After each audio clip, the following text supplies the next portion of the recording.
TV is harder. I'm trying to yell here. I was on the phone for 5 hours.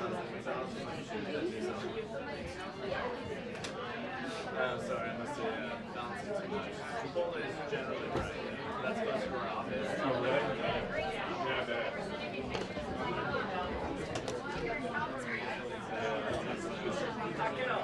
How can I know?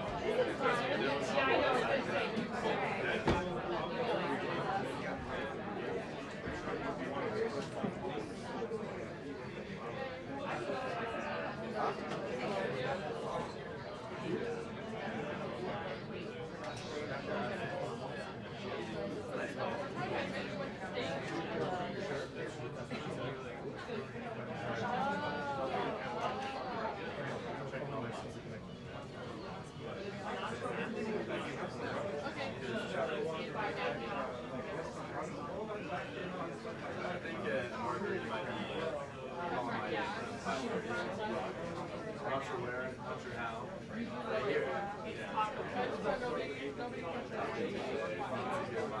That's crazy. I'm gonna start speaking in Spanish. Trust me. Okay, here's the margaritas. Tell me, yeah. I don't need the margaritas.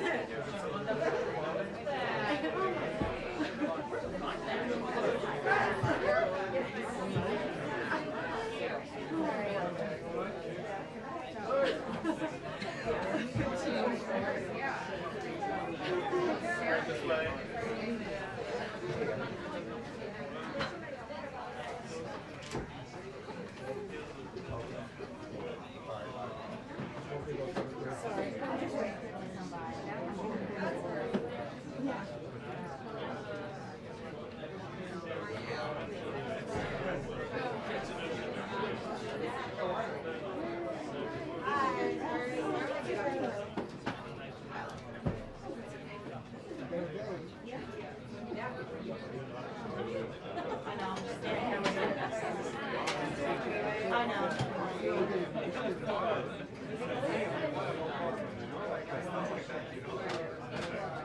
Doing push-ups after that.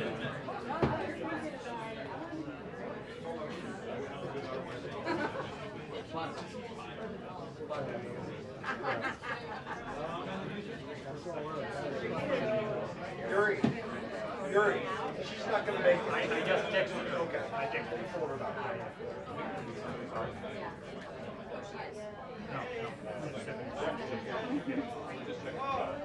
I'm wasting your time.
You know, somebody's sick every other day. It's always exciting. But other than that, they're great. Thank you. I'm obsessed.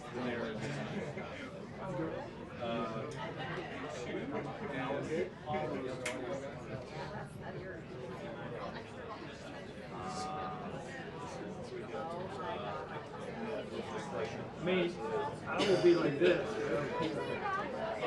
Otherwise, well,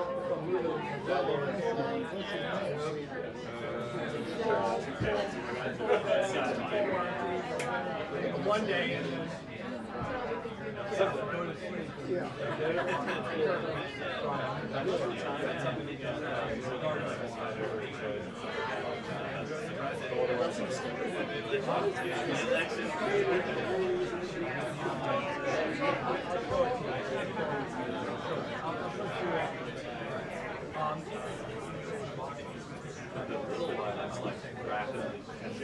It's like a really big shot. It's like amazing how I'm actually somehow I'm getting it. It'll do. It'll do. If there's a couple of things in the way, it's wow. I don't know.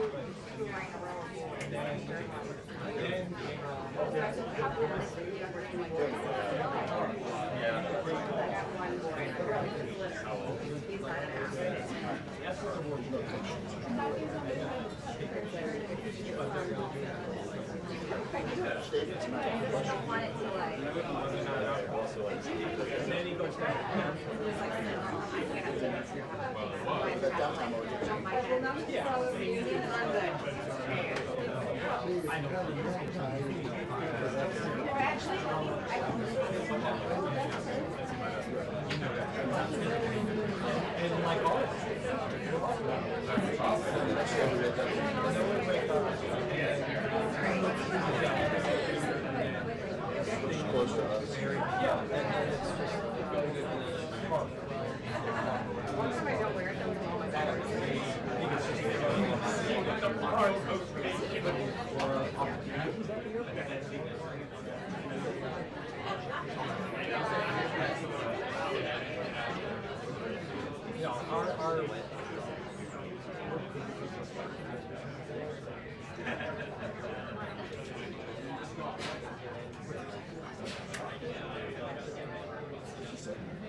After all that, I'll forget. Oh, yeah. Like, something about like they And they're still like. and actually, I'll put something about it to put it on.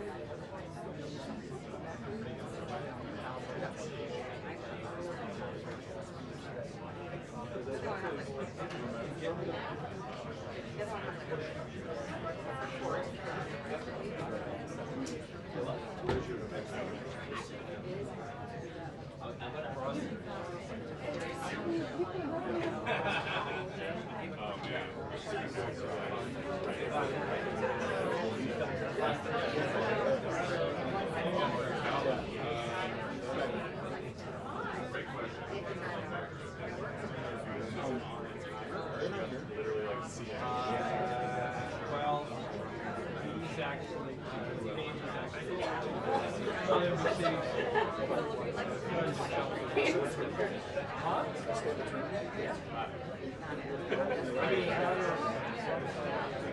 this is like,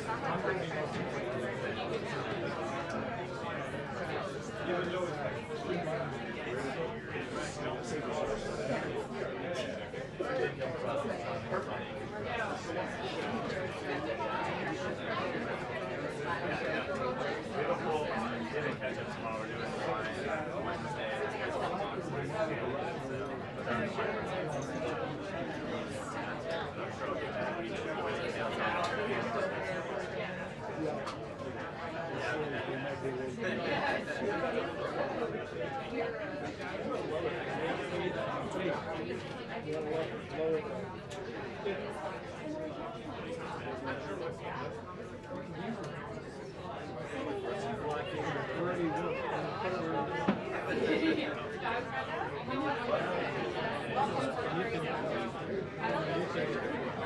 release this.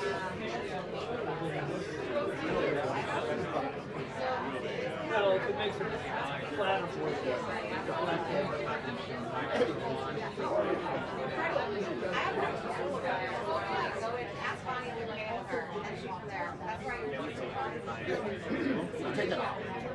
Take that pencil.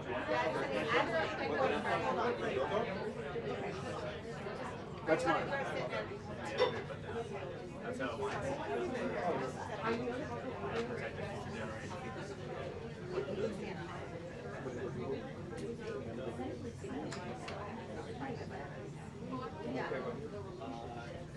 No. Did you sit?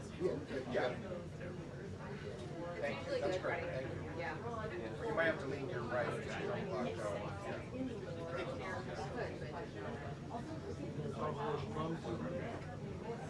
It's all right. Or you can go where mine is.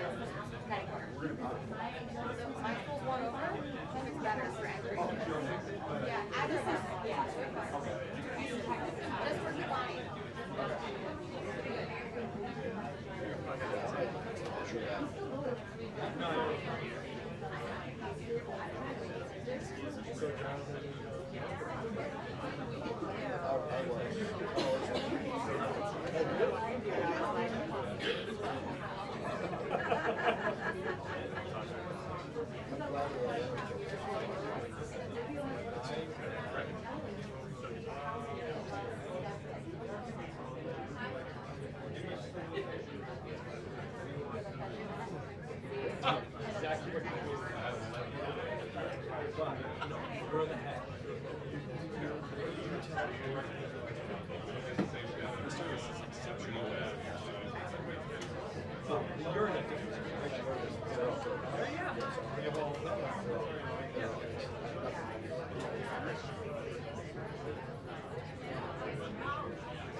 just heard a little Why bit. didn't you follow up? I got nowhere else to go, so.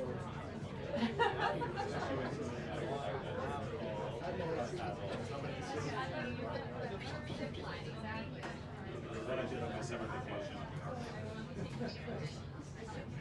Well, that's our biggest hurdle.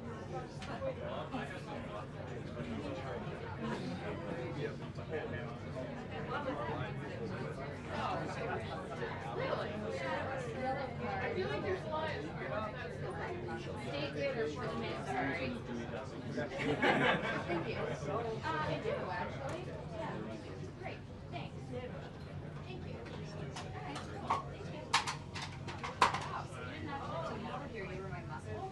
I'm gonna enlist you. How's one? Yeah. Well, I'm not gonna walk in front of me. Oh yeah. I know. My gosh.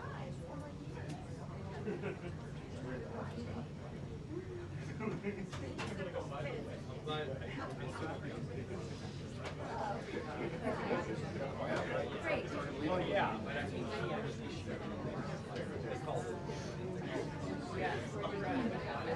gonna actually like stick my hair. Yeah, she's gonna do like. I have a perfect view right here. It's like secretary point you.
It'll be soon now.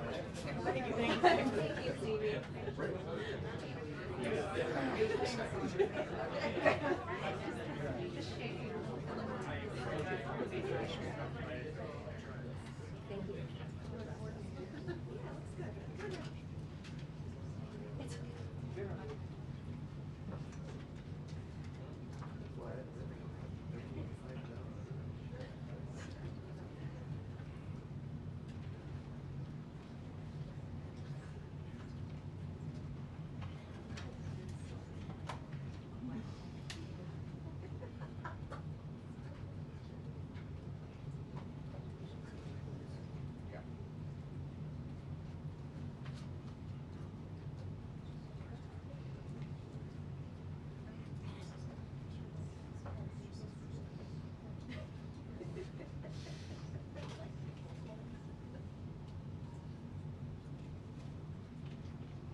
Hello.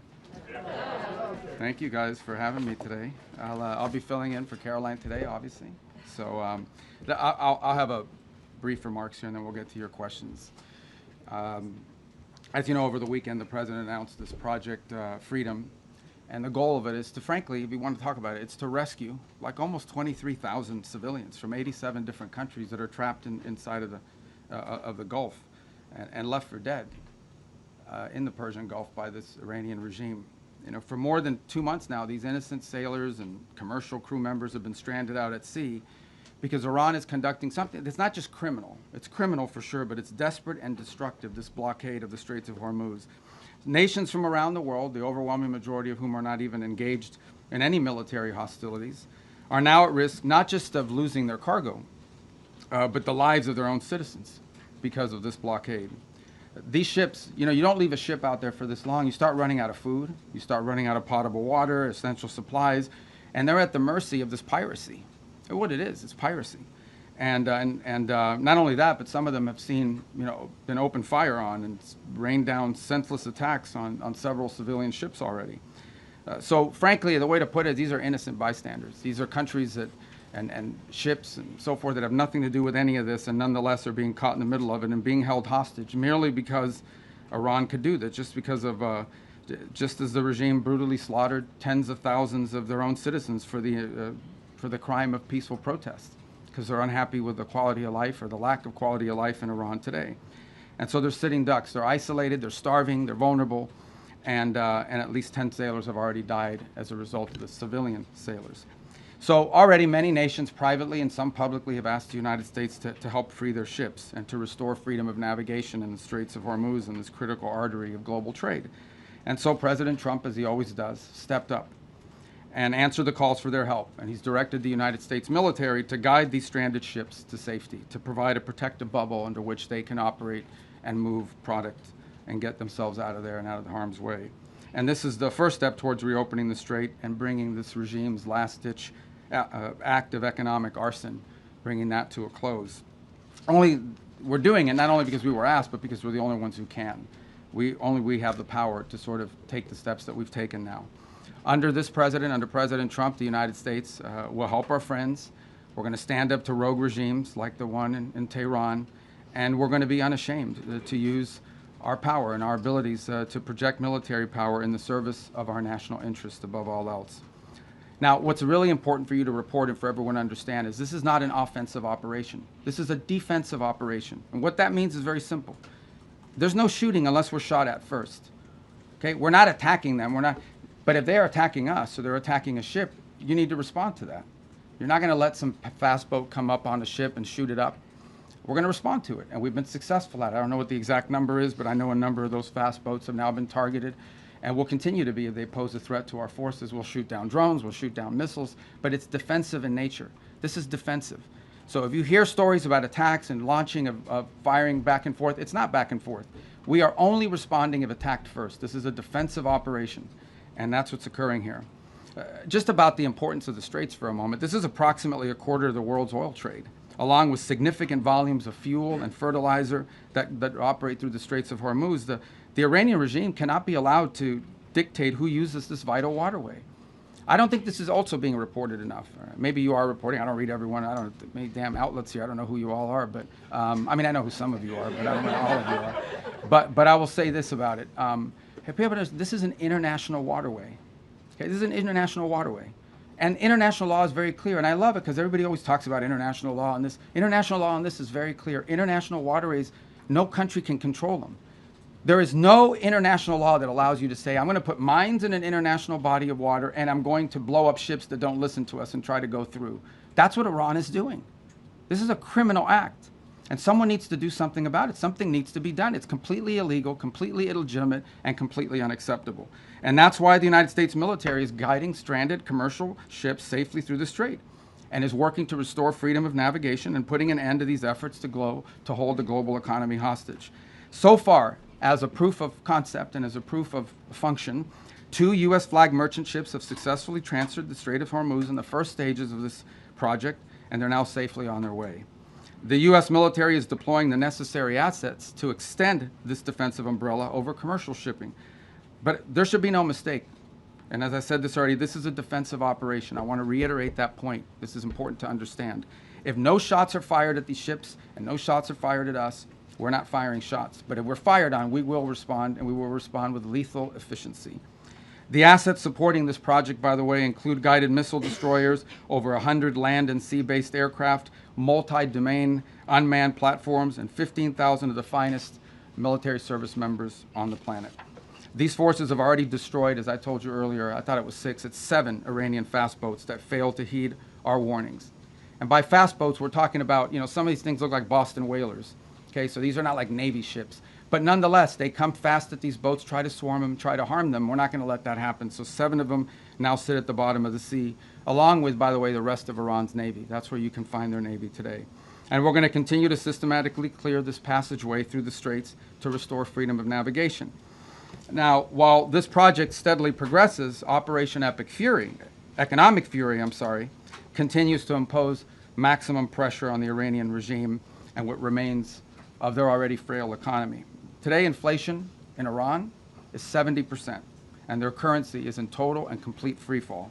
U.S. sanctions enforcement is stepping up. It's moving in lockstep with the naval blockade to degrade Iran's capacity to generate, to move, and repatriate revenue. It directly targets the regime's primary revenue lifelines.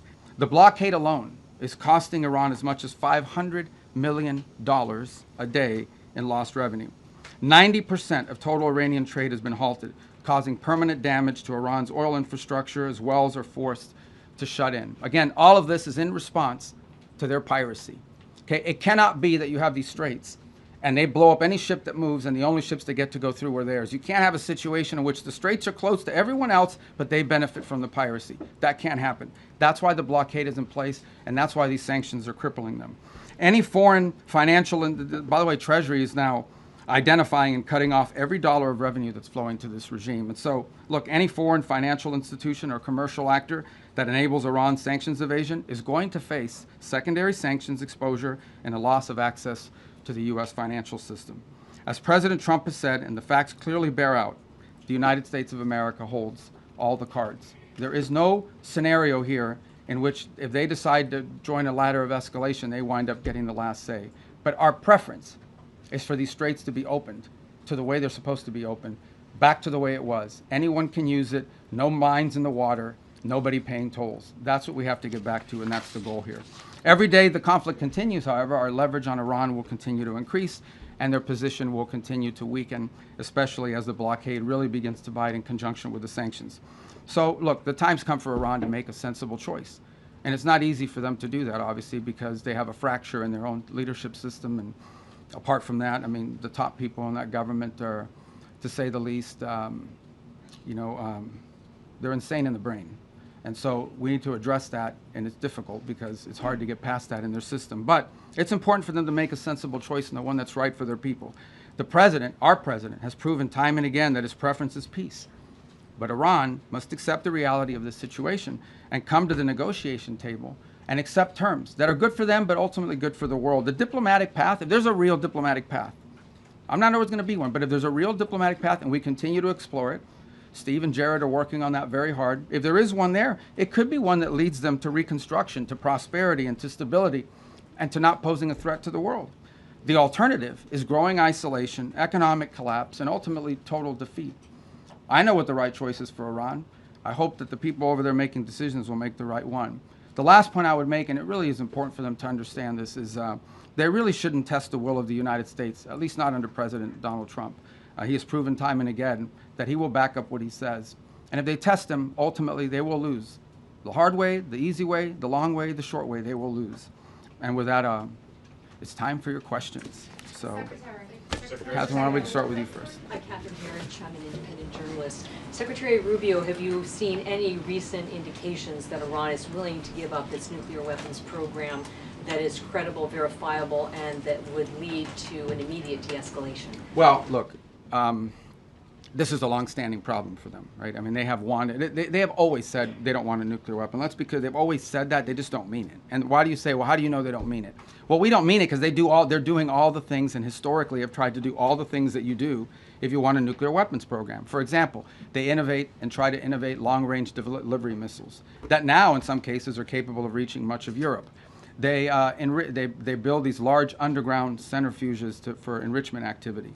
There are countries in the world that are involved in the enrichment business, but these guys do it in mountains and in caves and in hiding. They've always had secret components of their nuclear program undisclosed to the world, and we know for a fact that they retain highly enriched uranium at 60%, that they did so, and that has no civilian use, none, zero whatsoever.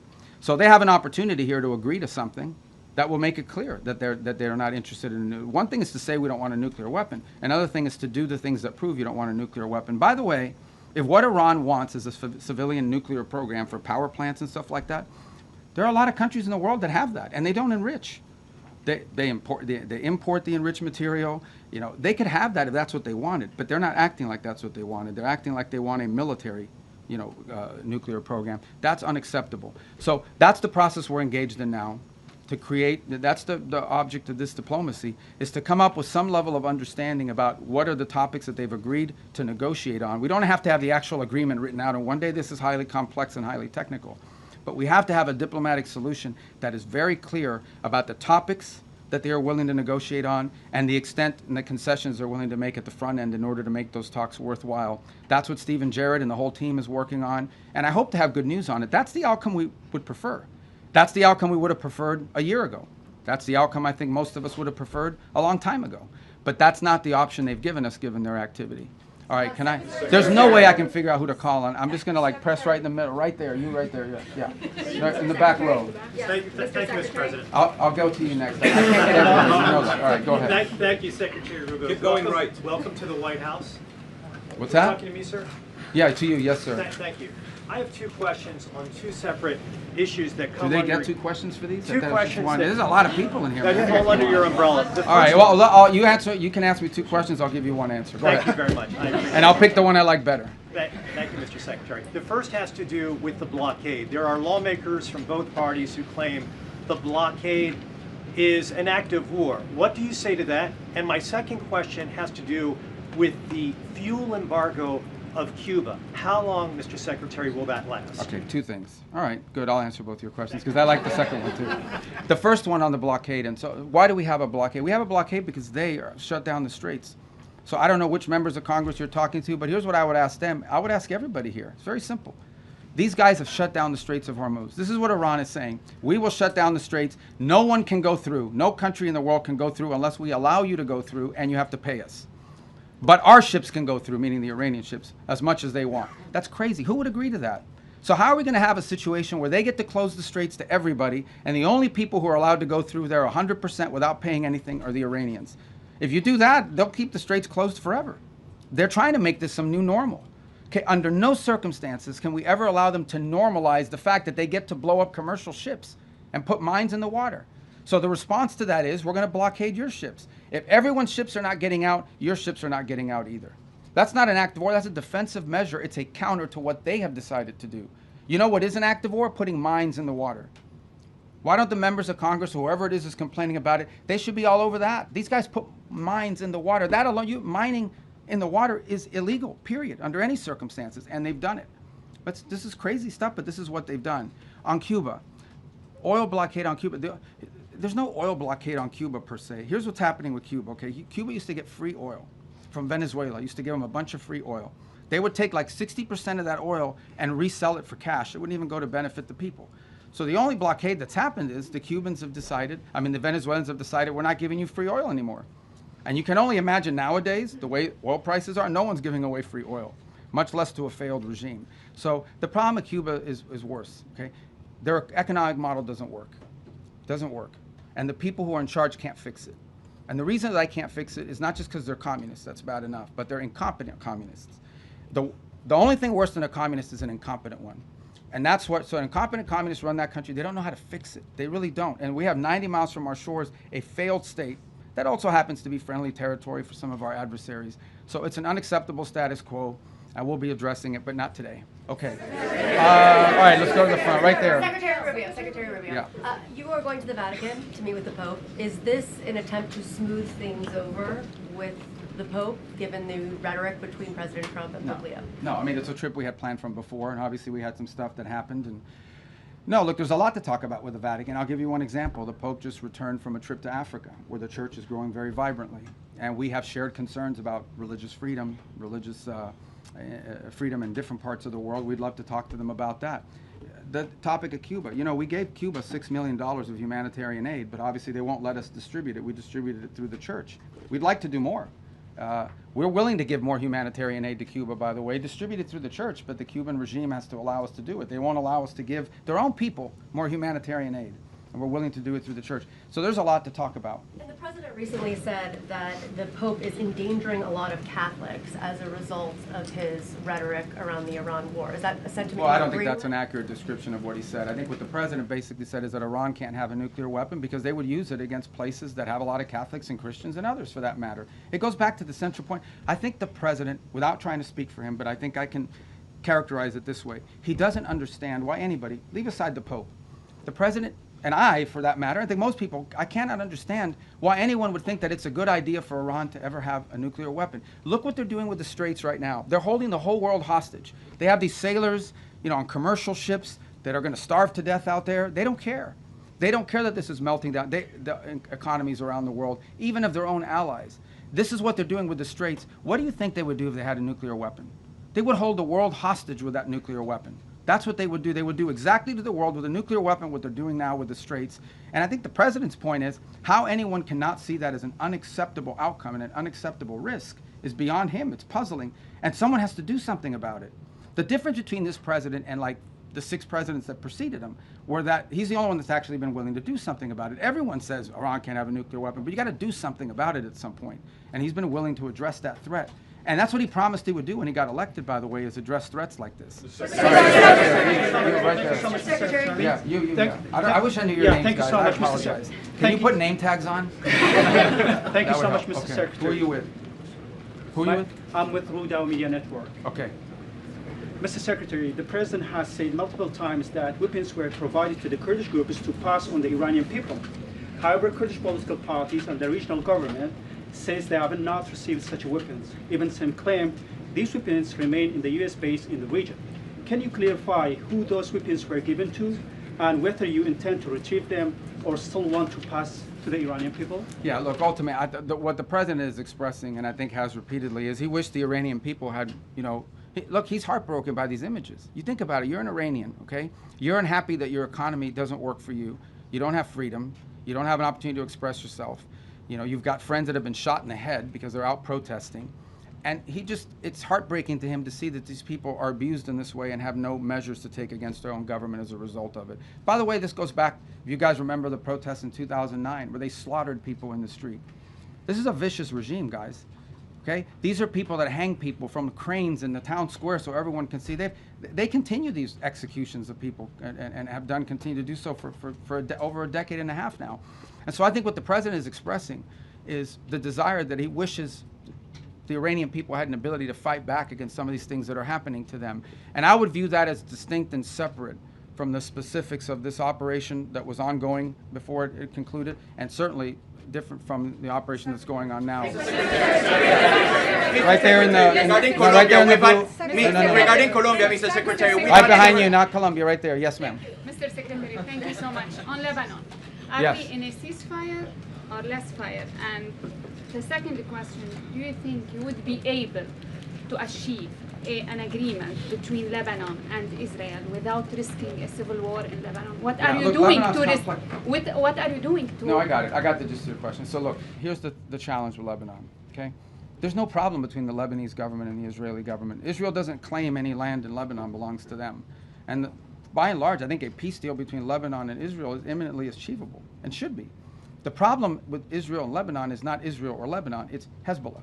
Hezbollah operates from inside of Lebanese territory. They terrorize and attack Israelis, but they also are inflicting tremendous damage on the Lebanese people. The reason why Lebanon gets attacked by Israel is because of Hezbollah, because Hezbollah is hiding in some house, launching rockets against Israelis, and then they get hit. So what you're seeing now is Israeli responses to either attacks or perceived threats. And this is not new. This has been going on for a very long time. What is our hope? Our hope is to engage the Lebanese and Israeli governments under our mediation at the table to achieve this. And that is having Lebanese armed forces and a Lebanese government, not just with a willingness, but with the capability to begin to challenge Hezbollah and disarm them. Because the Lebanese people are also victims of Hezbollah. And by the way, on the topic of Hezbollah in Lebanon, who is behind Hezbollah? Why do they exist? They're an agent of Iran. If you go through that Middle East and you identify every problem, Hamas, Hezbollah, to some extent the Houthis, obviously, and others, behind every one of these groups is Tehran. So apart from the nuclear weapons, apart from all these other things, these guys are behind all the bad actors. Hezbollah is a wing. It's an extension of Iranian desire to destabilize the region. So we're very committed to this process. It's not going to be easy. You're asking me a complex question. You know this has been going on for a very long time. It's not going to be easy. We're going to do everything we can to make sure that both sides continue to talk so that progress can be made on some sort of permanent ceasefire that isn't constantly spoiled by Hezbollah and by Hezbollah violence. Right in the middle. Thank you, sir. I'm winging it, guys, okay? Right there, yes, sir. You mentioned the 2 U.S. ships that safely crossed the Strait of Hormuz. Are other ships being told it's safer to get back to regular levels, or are we still going to see limits in place for the foreseeable future? For obvious reasons, I'm not going to broadcast who we're talking to or who we're telling them to move. I mean, we want these operations to be safe, and I think as it unfolds and ships get through, we'll make those announcements after the fact, just for operational security purposes. But the goal here is pretty simple. Establish a zone of transit that is protected by a bubble, the United States, both naval and air assets, and then allow ships who want to move through there and get to market, to begin to increase confidence in the ability to do so. That doesn't happen in 12 hours. It takes time to set up that bubble and gain that confidence, but that's the goal. We have been in touch. We've been in touch, I don't know, with a bunch of different liners about moving, and we're hoping to continue to improve the security situation, and we'll start to see some of that movement, and we'll announce it as it happens after the fact. We're not going to be like broadcasting, hey, tomorrow at 12, ship X is going to be coming through, for obvious reasons, because that degrades the security. But we feel confident we're going to be able to achieve that. Look, it's not going to solve the whole Straits problem. It's going to solve a lot of it, but it's important to challenge what Iran is doing now. Guys, again, I wonder if you take anything away today, and I can't tell you what to write, but Iran cannot be allowed to normalize this control of the Straits. It's completely unlawful, illegal. It's outrageous. And every country in the world should be joining us and condemning it and doing something about it. But the United States has stepped up and is trying to do something about it. Regarding Colombia, Mr. Secretary, we've had several tourists. I'm sorry. We'll see if we get to Colombia today. Go ahead. You guys have an election now. Why don't you wait till after your election? Mr. Secretary, Tom Michael Ross with Daily Mail. I was curious about your meeting with Southcom earlier. There was a picture, a map of Cuba behind you. What did you discuss with Southcom about Cuba? And do you have any updates on? I'm not going to tell you what I discussed with Southcom. but it had to do something with Cuba. No, what about? Cuba's in Southcom. You know, Fair it's enough. the closest part. And so the second point, I was there. Our ambassadors were in from the whole Western Hemisphere. I was addressing them. Meeting the general who just took command of Southcom. And there happened to be a map of Cuba. And I said, it'd be good if we took a picture in front of that map, because it's like the closest thing in Southcom to the United States. So there it is. We have maps of other countries, huh? What about Greenland? Did you update on Greenland? No, they didn't have that map there. They only had in the red, right there in the red. In the red, okay. Cristina de Telemundo, Mr. Sec. Can I ask you in Spanish, or can I ask Yeah, you you can answer in Spanish. You can ask me. Okay. And they'll have to translate for them what you ask So me. I'll say it in English, and if you can answer in both languages. Today I checked the webpage of the State Department, and there's still a $25 million bounty on Diosdado Cabello, the Secretary of Interior, for drug trafficking and narco-terrorism. I was wondering if that has been put on hold, or if you're negotiating with President Delcy Rodriguez to turn him over. Yeah, I don't have any updates for you on that. The website is what it is, and that's where it stands. That policy hasn't changed. But guys, I mean, let's be mature here a little bit. I'm not going to tell you about what we're talking about with the leader of these countries. El Departamento de Estado sigue considerando a Diosdado Cabello un narcoterrorista y un narcotraficante, como dice en la página del Departamento de Estado. La política de Estados Unidos en ese tema no ha cambiado, y cuando cambie te dejaremos saber. The politics of the United States on that, the policy of the United States on that topic hasn't changed. When it does, obviously we'll inform you, but I don't have any news for you on that today. Right there in the green. I'll get to you guys. Right there in the green. Are you guys all the TV people? Yeah. All right, go ahead. I'm sorry. Go. I'm learning. They gave me a little map. I don't know where I put it of the people here. Some of you had like red X's. I'm kidding. No, it's not true. Go ahead. Thank you, Mr. Secretary. The average price of gas in the country right now is $4.50. Do you have a thought on how long Americans are supposed to kind of accept this? Do you think it will affect Republicans' majorities in the midterms? Well, I'm not going to speculate on the politics of it. You can tell me. I mean, look, it's obviously being driven by global events. That was true during the Russia-Ukraine war as well, where you saw that come up.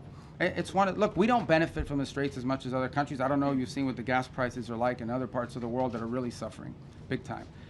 So we're very fortunate that the United States, I believe right now, is like the world's largest net exporter of oil and natural gas as a result, not because of this war, but because we have this capacity. So we've been insulated to some degree. We're obviously still vulnerable to some extent to global prices, and so, but in the end, I mean, we're more insulated than other countries, even though that's not welcome news to Americans that are paying more at the pump, no doubt about it.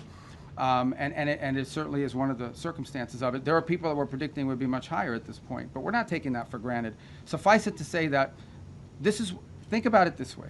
Everybody needs to think about it this way. If Iran had a nuclear weapon and they decided to close the Straits and make our gas prices like $9 a gallon or $8 a gallon, we wouldn't be able to do anything about it because they have a nuclear weapon. And a nuclear-armed Iran could do whatever the hell they want with the Straits, and there's nothing anyone would be able to do about it.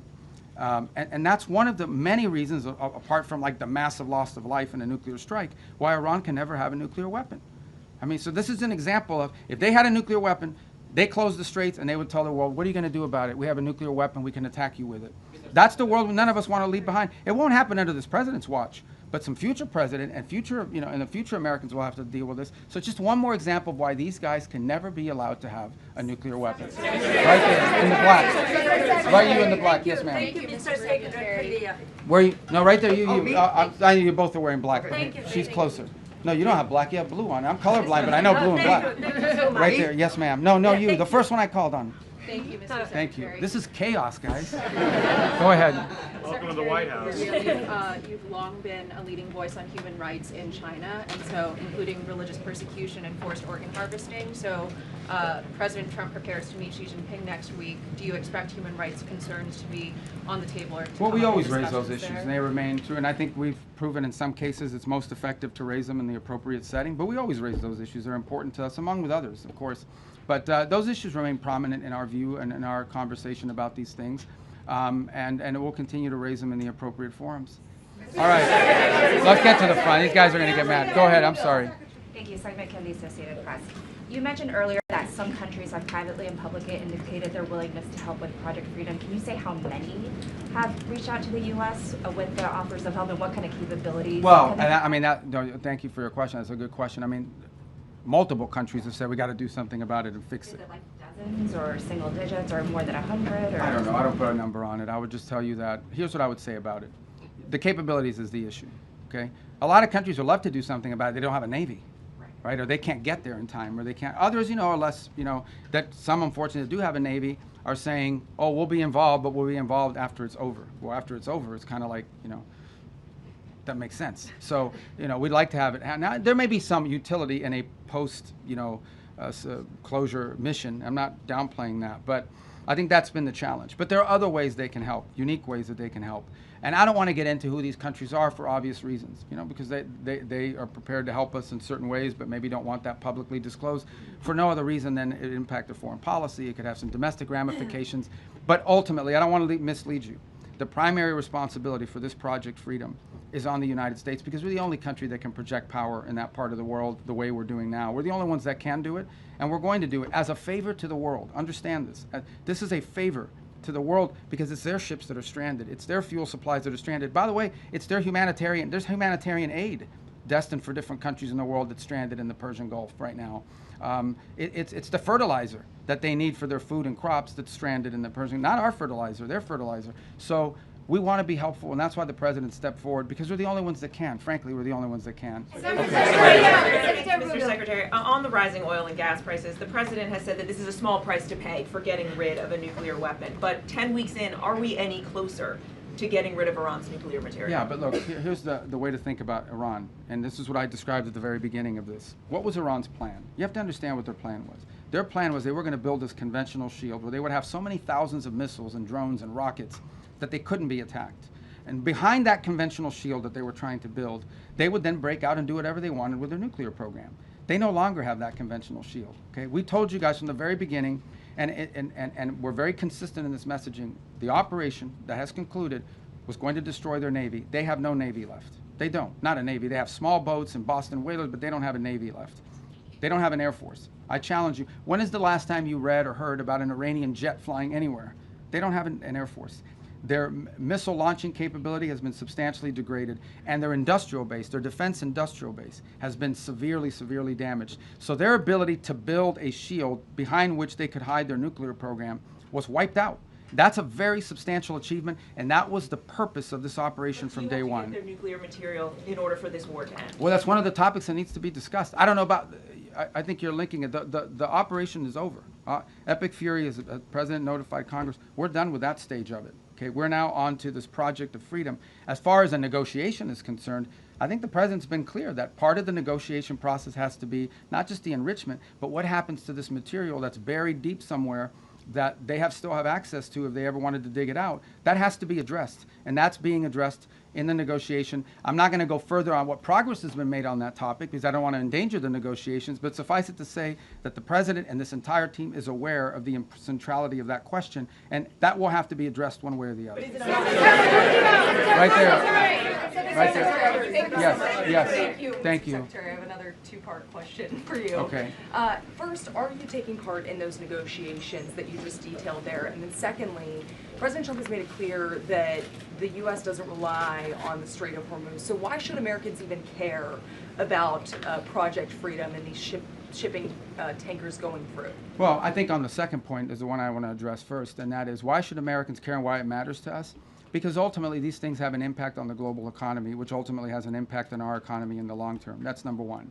Number two, because if we live in a world where a rogue state like this Iranian regime is allowed to claim as a new normal control over international shipping lane, it will not be long before you see that happen in multiple shipping lanes around the world.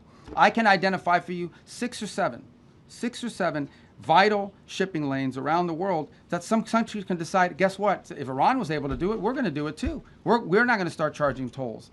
And it'll get closer and closer to us. That's unacceptable. We cannot live in a world. There's a lot of time and energy been invested behind the idea that international waters are free for the free flow of goods.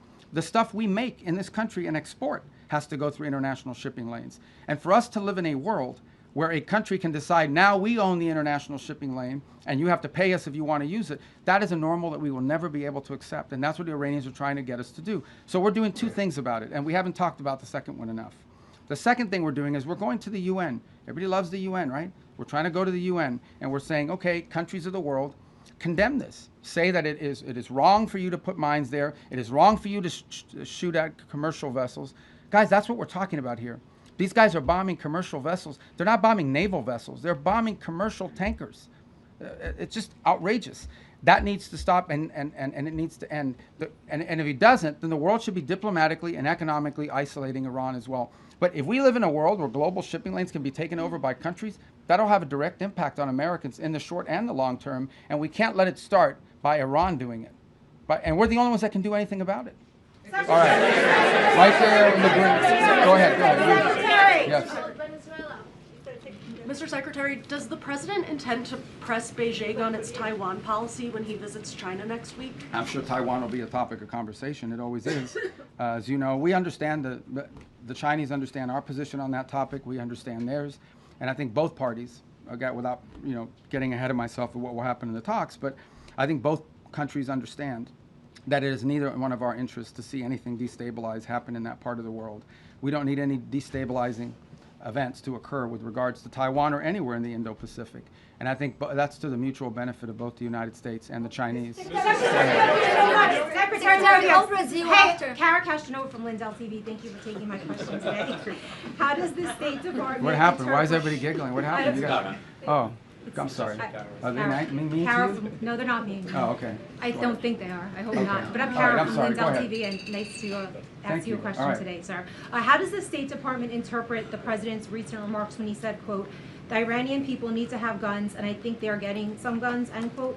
What did he mean, and do those comments relate to any ongoing or potential U.S. actions like supplying those weapons? Well, I think it goes back to the question I was asked a moment ago. I think the president thinks it's heartbreaking that the Iranian people are abused by this regime the way they are.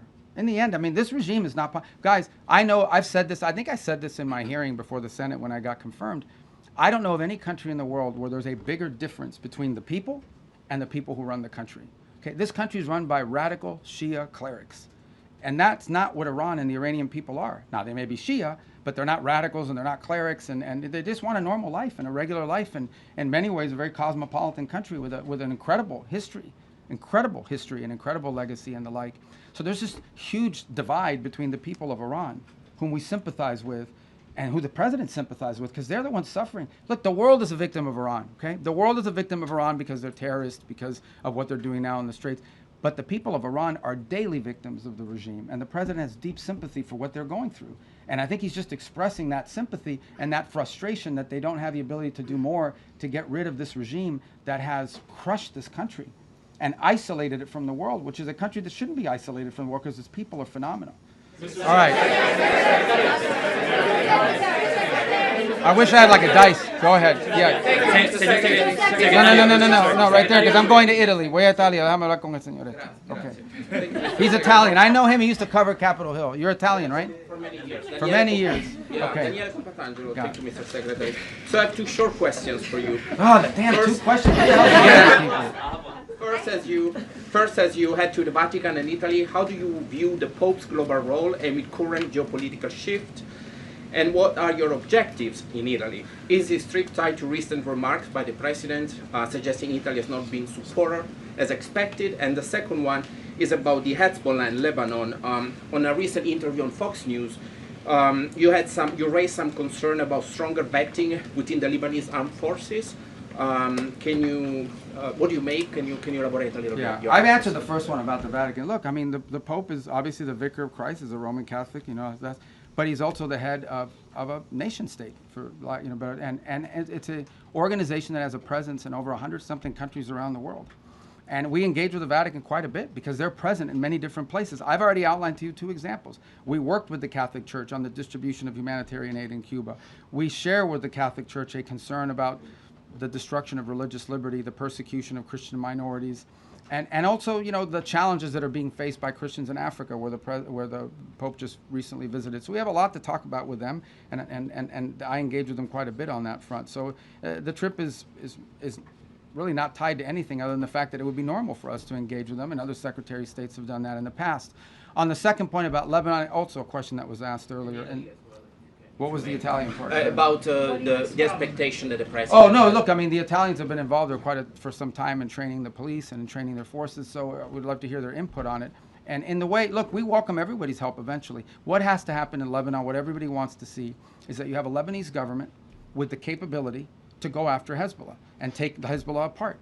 There shouldn't be a Hezbollah and a government. There should be a government. Everyone should fold underneath it. And if we do that, then there will be peace between Israel and Lebanon.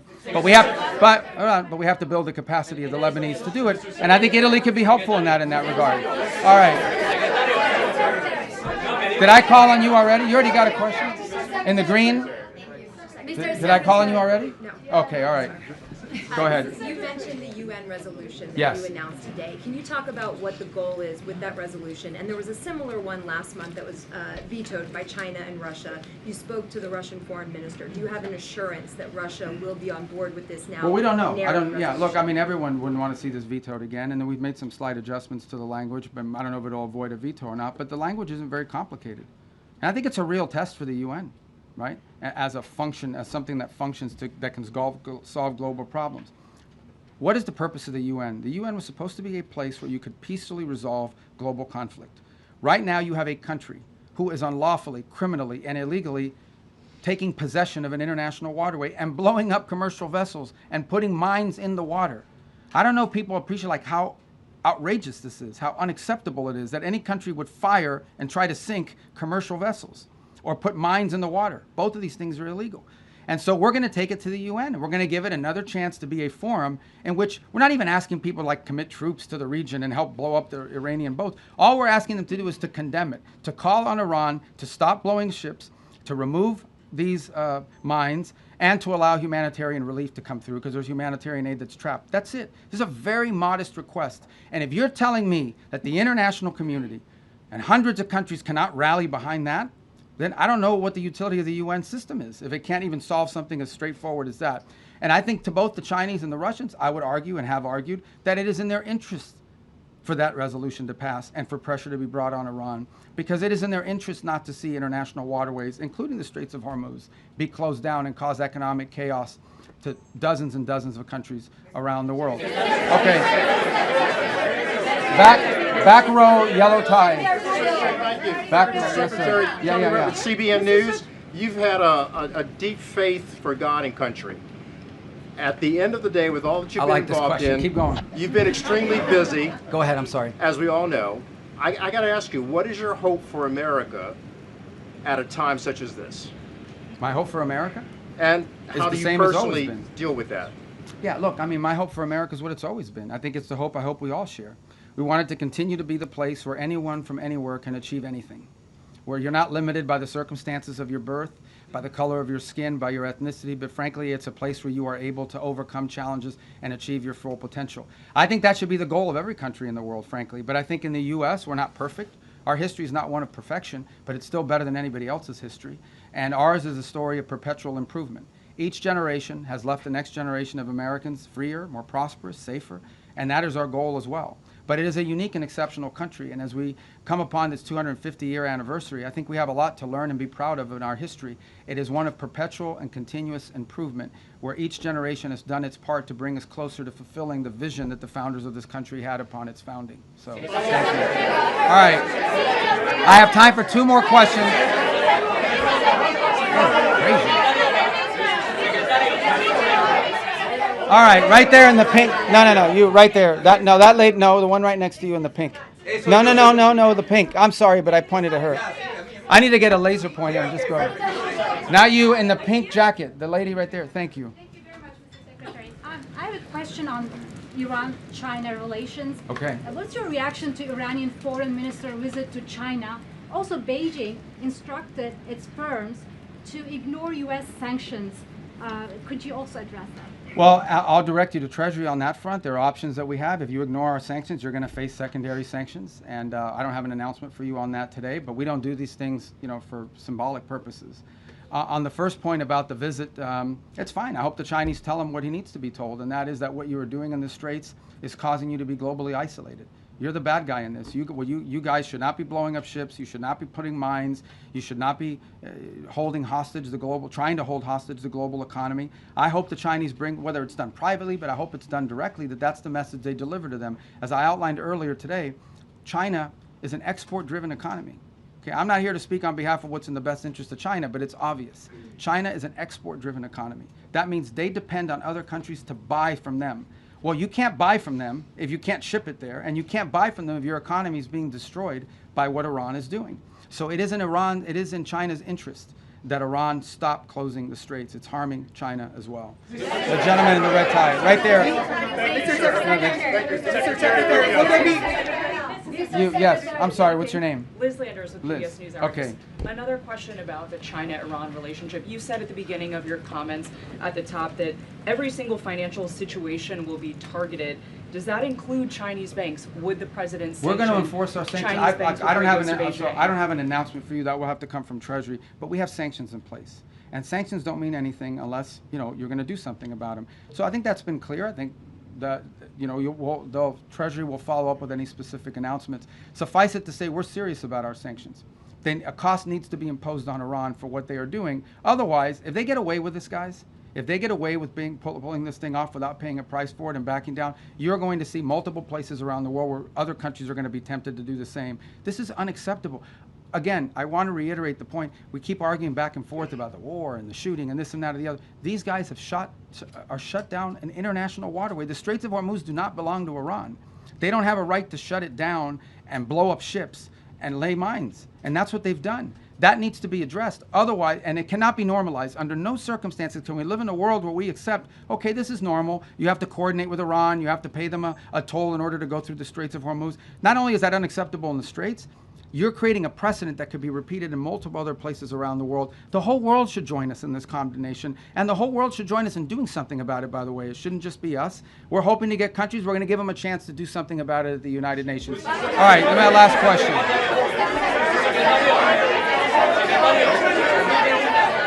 All right, that lady in the right there in the white. Thank you, Mr. Secretary. Right next to Secretary. Well, okay, hold on, stop this up. Go ahead. Okay, I'll do two more and then I gotta go. See you in the back. Yeah, go ahead. Iran has shown what? Okay. Iran has shown that it's been able to withstand a lot of pressure. And yesterday, President Trump has said that they may run out of oil storage in 2 weeks. Do you believe that that will be the thing that gets them to the table to give up their nuclear ambitions? And if not, what will be that thing? Well, look, they're suffering devastating damage to their economy. You're right, but it's not that they're able to withstand pressure, it's that they don't care that their people are suffering. You understand, right? There's a difference between we can withstand pressure and we actually don't care. Now, I think there are people in their system that care more than others. You know, some of the elected people that you see, some of the people you see on television with the suits on, you know, those guys care because they know at the end of the day they have to live in the reality. And then you have an other element of their government, the clerics, the IRGC types, who probably are more immune to that and care less. They're more interested in regime survival at all costs. But ultimately, the pressure points are what they are. Are they less divided now than they were before? Because the administration has said that the Iranian regime is divided, making it very challenging. Well, it's been challenging to deal with them diplomatically because, for example, an offer will be made and then it takes 5 or 6 days to get a response because you have to get it through the whole system. They have to find the supreme leader wherever he hides.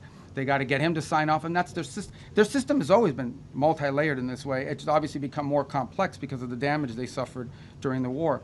But look, suffice it to say, Iran has to pay a price. They're not going to change their position out of the kindness of their heart. There has to be a pressure point on them that causes them to realize they cannot continue to close the straits, or they face crushing economic consequences, but also, you know, global diplomatic isolation.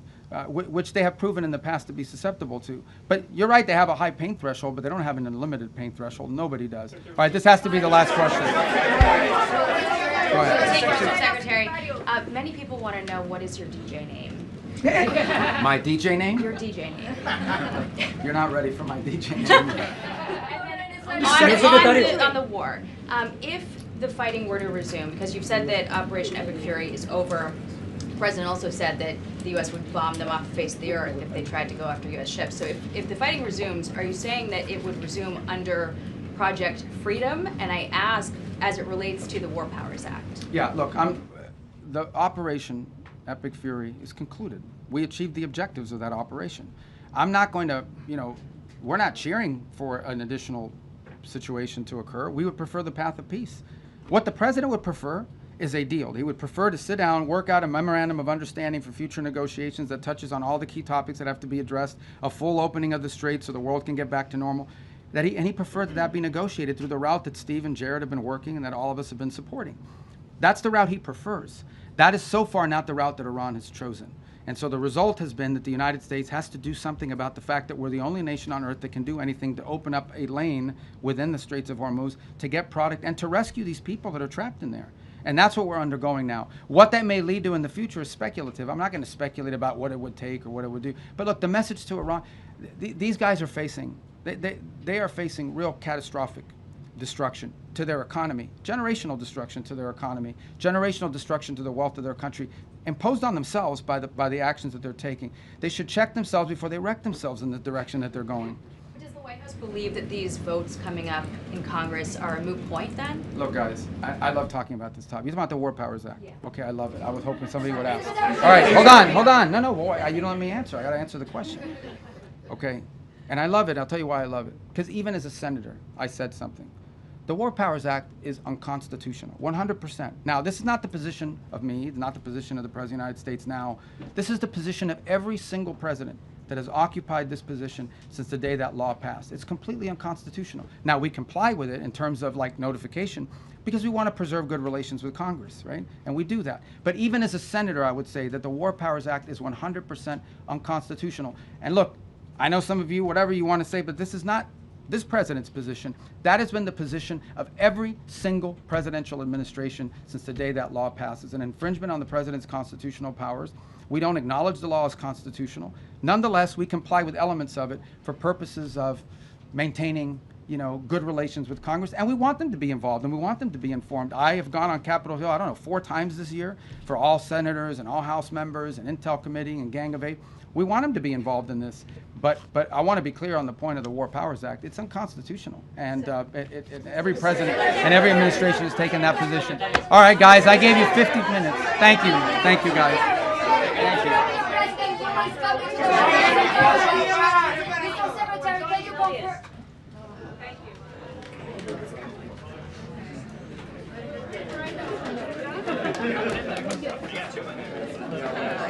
you.